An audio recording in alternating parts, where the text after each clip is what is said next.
안녕하세요 여러분, 닥터왕 성의학연구소의 닥터왕입니다. 여러분 그동안 잘 지내셨죠? 오늘은 많은 여성들이 고통받고 있지만 아직 그 치료법이 잘 알려져 있지 않고 이런 질환들을 치료하는 의료기관이 드물기 때문에 의료의 사각지대에서 많은 여성들이 고통받고 있는 질환인 질경련에 대해서 살펴보도록 하겠습니다. 여러분, 질경련에 대해서 얘기 많이 들어보셨죠?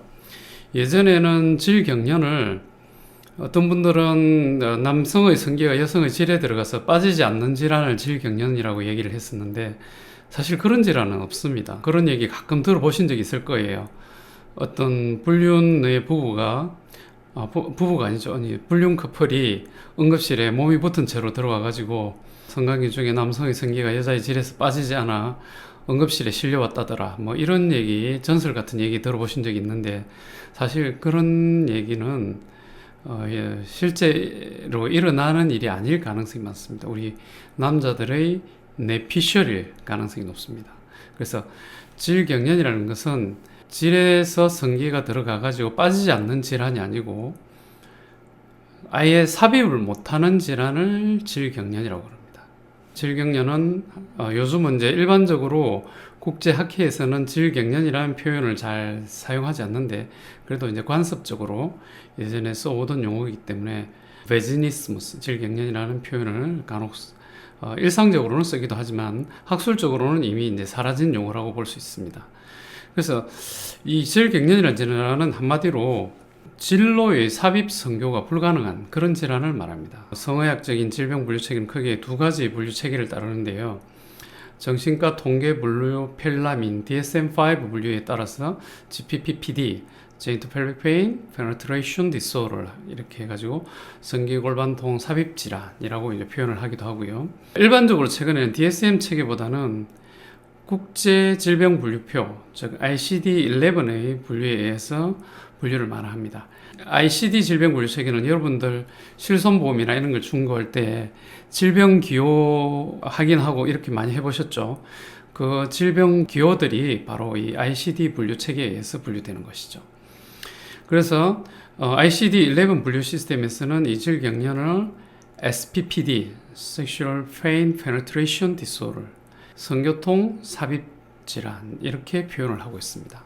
DSM-5에서 분류하는 GPPPD는 다음과 같은 원인에 의해서 지속적이며 반복적인 통증을 나타나는 경우를 GPPPD로 분류하는데요. 첫 번째로는 이제 성교 중에 진로의 삽입에 의한 어떤 고통이나 통증이 나타나는 경우를 말하고, 두 번째로는 질식성교나 삽입 시도 중에 성기 골반통에 의한 통증이나 고통이 나타나는 경우를 GPPPD로 분류했고, 세 번째로는 통증에 대한 공포라든지 진로의 삽입 시도에 의한 공포에 의한 고통을 겪는 경우를 또 여기에 해당한다고 봤고, 네 번째로는 진로의 삽입 시도 중에 나타나는 골반 바닥 근육의 과도한 경직 이거에 의한 통증, 고통을 GPPPD로 분류했습니다.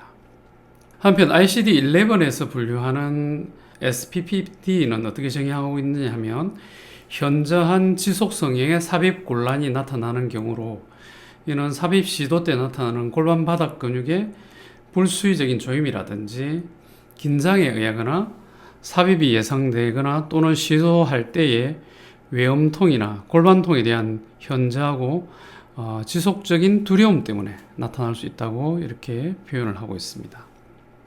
그러면 이러한 삽입 선교가 불가능한 질경련을 앓고 있는 여성들의 비율은 얼마나 될까요? 정확한 통계는 없지만 여러 가지 논문이나 이런 것들을 종합해 보면 전체 여성들 중에서 5에서 17% 정도의 환자가 있는 것으로 추정할 수 있습니다. 그럼 우리나라 인구를 5천만으로 봤을 때 여성 인구가 2,500만이고 대략 10% 정도만 보더라도 약 250만 정도의 여성들이 질경련을 앓고 있을 가능성이 있다는 거죠. 그래서 이러한 질경련은 보수적인 문화권에서 특히 유병률이 높습니다. 성이 개방되어 있지 않고 성에 대한 어떤 가치관이나 성에 대해서 보수적인 문화권에서 일단 이런 성이 익숙하지 않기 때문에 질경련이 나타날 비율이 높고, 특히 신혼 초야를 치르지 못하거나 난임 클리닉에 이제 임신이 안 되다 보니까 선교를 못 하니까 임신을 할 수가 없잖아요. 그래서 이제 이건지를 모르고 바로 난임 클리닉을 찾아가는 경우도 있거든요. 그래서 난임 클리닉에 의뢰되는 가장 큰 요인 중에 하나가 바로 이 질경련이라고 말씀드릴 수 있습니다. 그렇다면 이 질경련의 원인은 뭘까요? 여러 가지 요인이 이제 제시되고 있는데요. 첫 번째로 가장 큰 원인은 통증과 통증에 대한 공포감입니다. 그래서 천여막에 이상이 있는 경우에도 통증이 발생할 수 있거든요.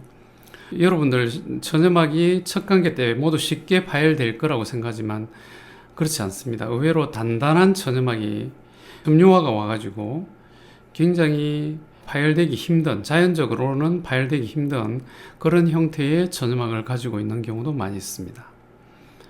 그 다음에 질의 위축이라든지 이제 폐경이 돼서 호르몬이 결핍되어 질 위축이 왔다든지 아니면 자가 면역 질환, 예를 들어서 편평태선이라든지 또는 경화태선과 같은 이런 자가 면역 질환에 의해서 질이 쪼그라들고 위축이 됐다든지 아니면 자궁 내막증이 있다든지 그 다음에 감염이라든지 염증이라든지 질염 그 다음에 성접촉성 질환 등에 의해서 통증이 발생하는 경우 이 통증이 과도한 공포감을 불러일으키면서 질경련을 유발할 수 있습니다. 특히 외염통과 유발성 전정통은 대부분의 질경련 환자에서 동반되는데요. 이런 것들이 이제 질경련을 일으키는 핵심 질환 중에 하나입니다. 물론 이제 외염통과 유발성 전정통이 있다고 모든 환자들이 다 질경련이 생기는 건 아니죠. 이런 것들이 심리적인 취약성과 결합할 때 질경련이 생기게 되는 거죠. 그 다음에 이제 섹슈얼 어뷰즈라고 해가지고 성적인 확대를 이제 흔히 질경련의 원인으로 많이 꼽고 있는데요. 특히 과거에는 이러한 섹슈얼 어뷰즈가 질경련의 주요한 원인으로 간주되기도 했었는데 최근에 이제 이런 연구들이 진행되면서 이런 역학 조사를 해보니까 성학대와 질경련의 연관성은 거의 없는 것으로 이렇게 나타나고 있습니다. 그래서 대부분의 연구 논문이라든지 학술지에 보고된 내용에 따르면 섹슈얼 어뷰즈와 질경련은 크게 연관성이 없는 것으로 나타났지만 일부 연구에서는 이게 또 연관성이 있는 것으로 보고되고 있습니다. 그래서 만약에 질경련 환자에서 이러한 성적인 확대의 히스토리가 있다면 물론 이게 직접적인 원인은 아니지만 반드시 치료할 때 이것은 고려의 대상이 되어야 하죠. 그 다음에 남성 파트너라든지 혹은 남성 파트너와의 어떤 관계적인 요인에 의해서 질경련이 발생할 수 있다는 이런 소리죠.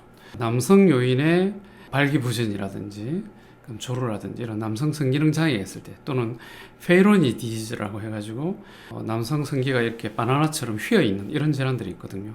이런 질환이 있을 때 심한 성교통을 유발할 수 있거든요. 이런 것들이 삽입에 대한 공포감을 불러일으키는 경우도 있고 또는 이제 남성이 너무 강압적이라든지 마치 이제 강간하듯이 관계를 하는 그런 남성들도 있거든요.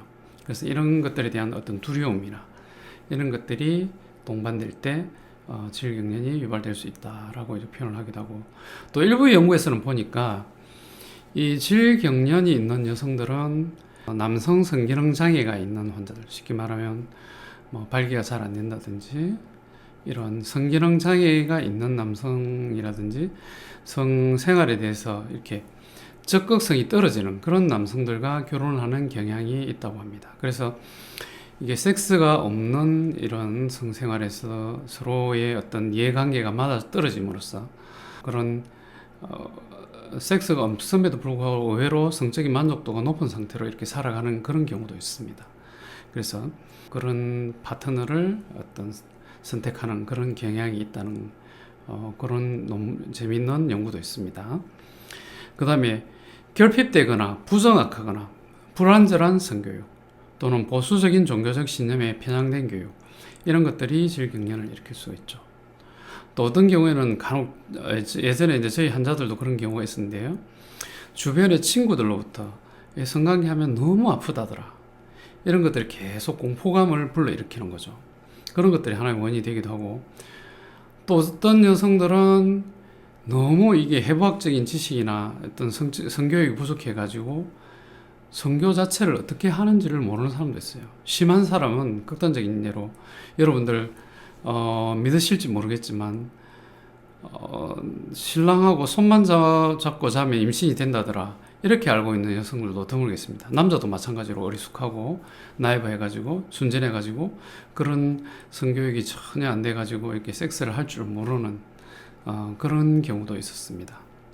또는 이제 해박적인 구조나 지식이 없어가지고 어떻게 이제 성생활을 해야 되는지 그런 거에 대한 개념이 전혀 없거나 또 어릴 때부터 계속 종교적으로 순교를 강요받으면서 자라온 여성들, 성에 대해서 막연한 어떤 죄의식이라든지 불결하다는 느낌을 갖고 있는 여성들이 질경련으로 진행될 가능성도 있습니다.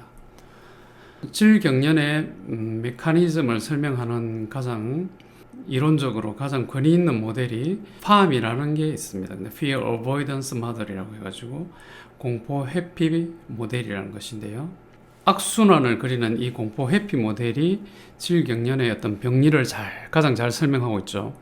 예를 들어서 통증이 있거나 성교통 질환이 있다든지 이런 성에 대해서 뭔가 부정적인 경험을 했다든지 그 다음에 주변으로부터 들은 이야기로 해서 섹스는 굉장히 힘들고 피도 나고 두렵고 무서운 것이다 라는 이런 부정적인 기대를 갖고 있을 때 그런 것들이 계속 심해지다 보면 파멸적인 생각이라든지 부적응적인 사고를 하게 되고 이것이 또 통증과 삽입에 대한 공포감을 더 증폭시키게 되죠.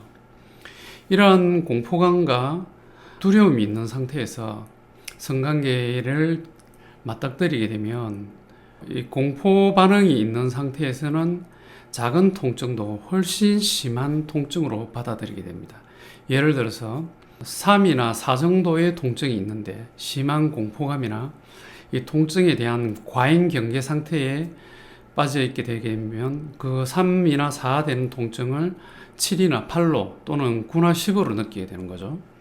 그래서 이런 과잉 경계 상태에 빠져 있게 되면 실제로 성관계를 하면서 과잉 통증을 느끼게 되면서 이제 몸을 뺀다든지 도망을 간다든지 이런 회피 반응이 일어나게 되고 이러한 회피 반응으로 인해서 근육의 경직이라든지 근육의 반응성이 증가해서 관략근이 수축하게 되죠. 이러한 상태에서 억지로 삽입을 시도하게 되면 더 심한 통증을 경험하게 되고 이것이 또 부정적인 경험을 더 증폭시키게 되고 부정적인 기대를 더 강하게 되고 이것이 또 파멸적 사고라든지 부정적 사고를 더욱더 증폭시키고 이런 악순환의 연결고리가 계속 순환되다 보면 더 나쁜 더 안 좋은 상태로 빠지게 되어서 영영 삽입 성교가 불가능한 이런 상태로 빠지게 됩니다. 그래서 치료는 이 Fear Avoidance 모델을 끊어줘야 되죠. 그래서 공포 회피 모델의 악순환의 연결고리를 끊어서 이 부당함을 이게 잘못된 생각이라는 것을 이렇게 증명하고 또 이 통증이나 공포를 직접 맞서야 됩니다. 이런 맞서서 그걸 극복을 해야 이 악순환의 고리에서 비로소 벗어날 수가 있는 것이죠. 그래서 이제 치료로서는 이 공포 회피 모델의 악순환의 연결고리를 끊어야 되고 이런 이제 세부적인 방법으로서 질 확장 기구를 이용해서 점진적인 질을 확장하면서 점진적인 탈감작을 시킨다든지 다양한 긴장 완화 기법들을 동원합니다. 그리고 정확한 해부학적인 지식이나 성에 대한 지식을 제공함으로써 막연히 모르는 것에서 오는 두려움에서 벗어나게 해줘야 되죠. 심리적인 요인이 어떤 것들이 있는지 그 공포의 근원이 뭔지에 대한 찾아봐야 되고 또 경우에 따라서는 커플 치료를 하기도 하는데요. 센세이스 포커스 익서사이즈 같은 관능 자극 훈련과 같은 이런 치료를 시행하기도 하고 바이오 피드백이라든지 또 경우에 따라서 뭐 천여막이 너무 단단하다든지 아니면 천여막의 파이브로시스 섬유화로 인해서 통증이 발생하는 경우는 외과적으로 절제를 한다든지 지력골을 넓혀준다든지 하는 이런 수술적인 치료를 하기도 하고요. 또 근육의 경직이 과도한 경우에는 보툴리눔 톡신 즉 보톡스 주사를 통해서 근육의 경직을 풀어주는 경우도 있습니다. 이런 것들이 도움이 되기도 하죠. 그래서 가장 핵심적인 것은 이 통증이 만약에 유발성 전정통과 같은 통증이 있다면 통증을 줄여주는 것이 중요합니다. 그래서 이 질경련은 제대로 치료할 수 있는 치료자만 만난다면 굉장히 예후는 좋습니다. 물론 논문에서는 3, 40%의 치료 성공률을 보고하는 것도 있고 어떤 경우에는 이제 80% 이상의 치료를 성공률을 보고하는 클리닉도 있는데 저희 병원 같은 경우는 거의 뭐 95% 이상의 환자들이 성공적으로 약물 치료를 통해서 또는 약물이나 물리치료 이런 탈감작 치료를 통해서 치료에 성공하고 있습니다. 질경련은 환자 자신이 치료를 포기만 하지 않으면 반드시 치료할 수 있는 질환이니까 만약 이 질경련으로 결혼을 했는데 아직도 몇 년째 제대로 된 성생활을 못하고 있다든지 아니면 결혼 전이라도 성관계를 할 때마다 두려움과 통증 때문에 실패하는 분이 있으시다면 이 영상을 보시고 꼭 치료를 하시기 바랍니다. 그래서 성생활을 못하는 기간이 길어지면 길어질수록 치료하기도 힘들어지고 나중에 남성 파트너와의 관계에도 문제가 생길 수 있으니까 더 늦기 전에 또 결혼 생활이 더 망가지기 전에 하루라도 빨리 치료를 하시는 것이 좋습니다. 그래서 만약 저를 찾아오신다면 제가 최선을 다해서 가장 빠르고 확실한 방법으로 치료를 해드릴 것입니다. 혹시 질경련에 대해서 궁금하신 분이 있으시면 아래 댓글로 남겨주시면 제가 최선을 다해서 답변을 드리도록 하겠습니다. 이상 닥터왕 성의학 연구소의 닥터왕이었습니다. 감사합니다.